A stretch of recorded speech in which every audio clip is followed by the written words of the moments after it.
In the autumn of 1836, a married lady of my acquaintance proposed to me that I wed her sister.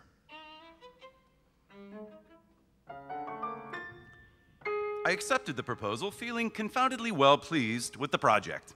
I had seen the said sister some 3 years before, thought her intelligent and agreeable, and saw no good objection to plodding through life hand in hand with her. In a few days, we had an interview, and although I had seen her before, she did not look as my imagination had pictured her. I knew she was oversized, but she now appeared a fair match for Falstaff. I knew she was called an old maid, and I didn't doubt at least half of that description, but now when I beheld her, I could not for my life avoid thinking of my mother.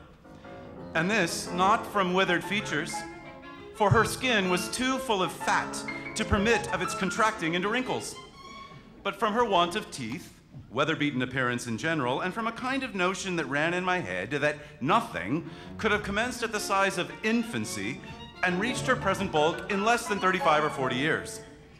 And in short, I was not at all pleased with her. But what could I do?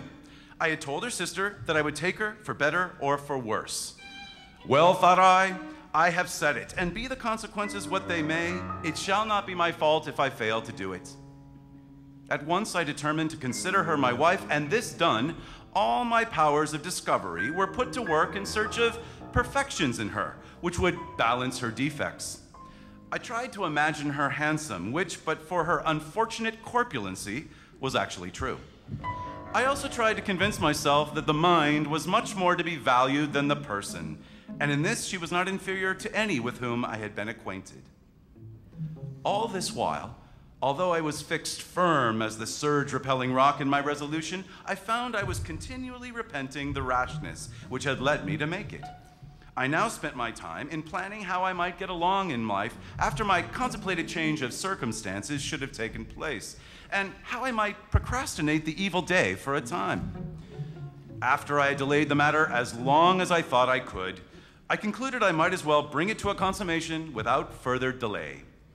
And so, I mustered my resolution and made the proposal to her direct.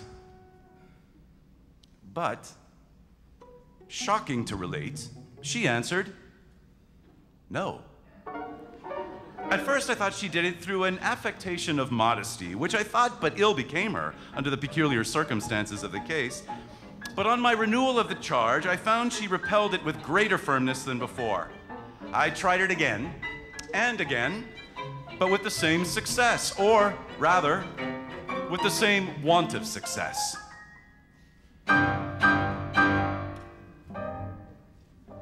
I finally was forced to give it up, at which I very unexpectedly found myself mortified almost beyond endurance.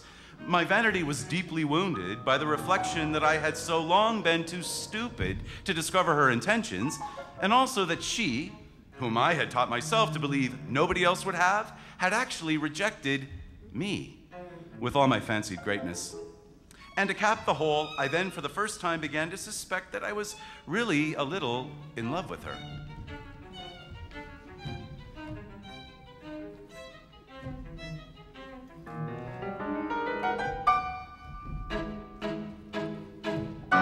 Others have been made fools of by the girls, but this can never in truth be said of me. I most emphatically in this instance made a fool of myself.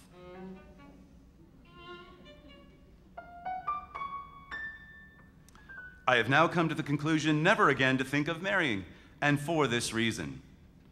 I can never be satisfied with anyone who would be blockhead enough to have me.